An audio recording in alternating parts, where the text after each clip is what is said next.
علی کا عشق مقدر سوار دیتا ہے، علی کا عشق مقدر سوار دیتا ہے، اور علی کا بغض چہرہ بگاڑ دیتا ہے، علی کا بغض چہرہ بگاڑ دیتا ہے، اور علی کے ذکر کو تو ادنا نہ سمجھ اے منکر، علی کے ذکر کو تو ادنا نہ سمجھ اے منکر، علی وہ ہے جو ایک ہاتھ سے خیبر کو اکھاڑ دیتا ہے۔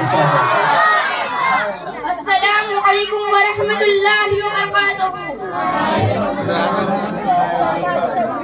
نحمده ونصلي على رسوله الكريم، اما بعد فاعوذ باللہ من الشیطان الرجیم، بسم اللہ الرحمن الرحیم۔ یا ایھا النبی زاہد الکفار والمنافقین واغلظ علیہم ومأواہم جہنم وبئس المصیر۔ صدق اللہ العظیم وبلغنا علی رسولہ النبی الکریم، ونحن علی ذلک لمن الشاہدین والشاکرین، والحمد للہ رب العالمین۔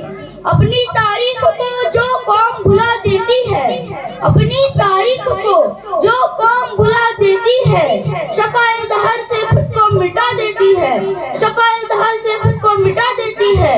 حضرات، خطبہ مثنیٰ کے بعد میں نے جس آیت کو تلاوت کرنے کا شرف حاصل کیا ہے، اس موضوع پر کچھ گفتگو کرنے سے پہلے آئیے ہم اور آپ مل کر آقا انعامدار، مدینے کے تاجدار، دونوں عالم کے مالک و مختار احمد مصطفیٰ محمد مصطفیٰ صلی اللہ تعالیٰ علیہ وسلم کی بارگاہ میں جھوم کر عقیدت و محبت کے ساتھ درود شریف کا نذرانہ پیش کرے اور بلند آواز سے پڑھے۔ اللہم صلی علی سیدنا مولانا محمد وعلی آل سیدنا مولانا محمد وعلیہ وسلم۔ صلاۃ والسلام علیک یا رسول اللہ صلی اللہ تعالیٰ علیہ وسلم۔ حضرات، اللہ تبارک و تعالیٰ نے اس آیت میں حکم دیا، اے محبوب مسلمانوں کے جہاد کی ترغیب دو۔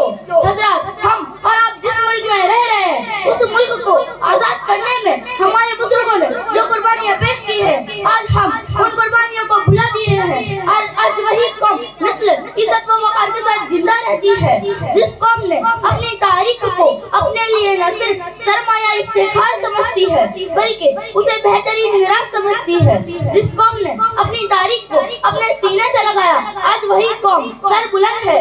تاریخ سے مراد اپنے اسلاف کے کردار اور ان کی خدمت ہی نہیں بلکہ اس سے مراد معاشرے، قوم اور ملک کے اقتدار ہے۔ اسی لیے کہا جاتا ہے کہ اگر کسی قوم کو اس دنیا سے ختم کرنا ہے تو اس کے لیے بندوقوں کی اور تلواروں کی ضرورت نہیں بلکہ اس کی تاریخ کو مٹا دو۔ وہ قوم ایک صدی میں ختم ہو جائے گی، اور آج پورے ہندوستان میں اسی طرح کی کوششیں کی جا رہی ہے۔ آج صرف مسلمانوں کو نشانہ بنایا جا رہا ہے۔ المیہ یہ ہے کہ جس طرح ہماری ہندوستانی تہذیب پر حملے ہو رہے ہیں، اسی طرح ہماری تاریخ پر بھی زرفقاریں لگائی جا رہی ہے، اور بہت سے نام نہاد مورخوں نے اس کو اپنے لیے تختہ مشق بنایا ہے۔ اسکولوں میں، کالجوں میں پڑھائی جانے والی کتابوں کو بدل کر رکھ دیا تاکہ اسلاف سے ہمارا رشتہ منقطع ہو جائے اور ہم ہمارے بزرگوں کی قربانیوں کو بھول جائے، اور آج ہو بھی یہی رہا ہے۔ ہم نے شاہد ملت سید کفایت علی کو فراموش کر دیا، ہم نے شیر وطن سید عبداللہ شاہ مدراسی کو بھلا دیا، ہم نے مولانا امام بخشائی بھائی کی قربانیوں کو فراموش کر دیا، ہم نے شاہد قریت نواب خاں بہادر خاں بریلوی کو بھلا دیا۔ ہم نہیں جانتے کہ مولانا امام رضی الدین بلایونی کون تھے، ہم نہیں جانتے مجاہدین اسلام علامہ فیض احمد رضا مدایونی کون تھے، ہم نے زدل وقت خاں کو بھلا دیا، اور آج ہماری قوم کو یہ بھی نہیں پتا ہے کہ قائد تحریک آزادی علامہ فضل حق خیرآبادی کون تھے۔ آؤ میں بتاتا ہوں، علامہ فضل حق خیرآبادی اس جات کا نام ہے۔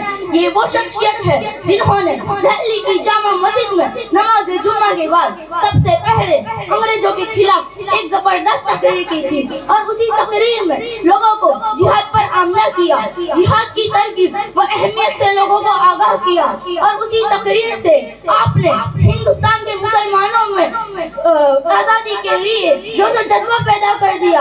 اور علامہ فضل حق خیرآبادی اسی روز جمعہ کے بعد یہ اس قتل مرتب کیے اس وقت کے اکابر اور جید علماء کے خدمت میں پیش کیا گیا. اسی سوال نام میں یہی تھا کہ انگریزوں نے ہندوستان پر غازی کانہ قبضہ جمائے ہوئے ہیں اور اسلامی آثار کو مٹا رہے ہیں, اسلامی تعلیمات کو بند کر رہے ہیں, مسلمانوں کی ختنہ پر بھی پابندی لگا دی ہے. ایسے وقت پہ مسلمانوں پر جہاد فرض ہے یا نہیں؟ تمام اکابر اہل سنت و جماعت جامع مسجد دہلی میں موجود تھے. ان سب نے فتویٰ دیا کہ آج کے حالات ایسے ہیں کہ مسلمانوں پر انگریزوں سے جہاد کرنا. اس فتوے پر 33 علماء اہل سنت و جماعت نے دستخط دیے اور ان فتووں کے سائے ہونے کے بعد عام لوگوں میں سوریس پیدا ہوئی اور دیکھتے ہی دیکھتے 90,000 عام مجاہدین اسلام محمد بہادر ظفر کے جھنڈے تلے جمع ہو گئے. اسی لیے ہم یہ کہتے ہیں کہ مجاہدین جنگ امیر کارواں علامہ فضل حق خیر آبادی ہے. اسی لیے میرے دوستو میں یہ کہنا چاہتا ہوں کہ جب بھی یہ 26 جنوری کی تاریخ آئے تو آزادی کا حق منانے کا صرف ہم کو ہے, لیکن ہم اس کو فراموش کر بیٹھے تو لوگوں نے ہمارے شہید ہونے والے وطن کے نام پر مر مٹنے والے پھانسی کے کندھے کو چومنے والے قوم کو ہی بلا دیا.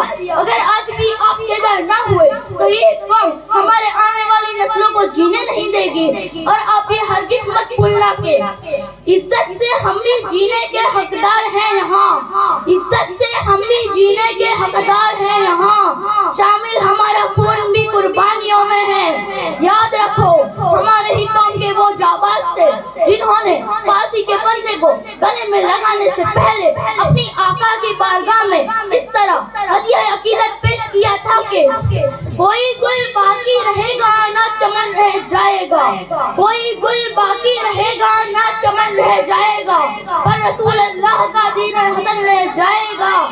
سرفروشی کی تمنا اب ہمارے دل میں ہے, سرفروشی کی تمنا اب ہمارے دل میں ہے.